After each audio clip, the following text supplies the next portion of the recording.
1969 ஜூலை 19 நாளில் 14 முக்கிய தனியார் வங்கிகளை தேசியமயமாக்கப்பட்டது.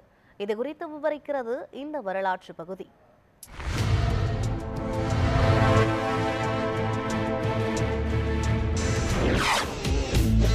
வங்கிகள் தேசியமயமாக்கல். இந்தியாவில் பிரதமர் இந்திரா காந்தி தலைமையிலான அரசு 1969 ஆண்டு ஜூலை 19 நாளில் 14 முக்கிய தனியார் வங்கிகளை தேசியமயமாக்கியது. இது இந்தியாவின் பொருளாதார வரலாற்றில் எடுக்கப்பட்ட மிக முக்கியமான முடிவாகும். அந்த காலகட்டத்தில் பெரும்பாலும் பெரிய தொழிலதிபர்கள், நகர்ப்புற வாடிக்கையாளர்கள், செல்வந்தர்கள் போன்றோர் மட்டுமே பயன்பெறும் வகையில் வங்கிகள் செயல்பட்டு வந்தன.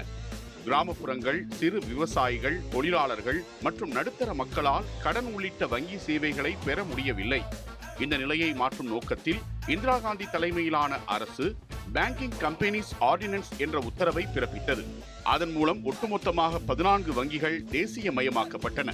சமூக நீதி மற்றும் பொருளாதார சமத்துவத்தை நிலைநாட்டுதல், கிராமப்புற வளர்ச்சிக்கு நிதி வழங்குதல், விவசாயம், சிறு தொழில்கள், கல்வி போன்ற துறைகளுக்கு கடனளித்து நாட்டு வளர்ச்சியை ஊக்குவித்தல், கிராமப்புறங்களுக்கு நிதி சேவையை கொண்டு செல்லுதல் போன்றவை இதன் நோக்கங்களாக இருந்தன. தேசியமயமாக்கலை அடுத்து வங்கி கிளைகளின் எண்ணிக்கையும் கடன் வழங்கல் விகிதமும் உயர்ந்தன. விவசாய கடன்கள் மற்றும் சிறு தொழில்களுக்கு நிதி விநியோகம் அதிகரித்தது. வங்கி சேவைகள் ஏழைகளுக்கும் கிடைத்தன. இவ்வாறு 1969 வங்கி தேசியமயமாக்கல் என்ற வரலாற்று முக்கியத்துவம் வாய்ந்த நிகழ்வு இந்தியாவின் சமூக நிலை மாற்றத்திற்கும் பொருளாதார வளர்ச்சிக்கும் அடித்தளமாக அமைந்தது.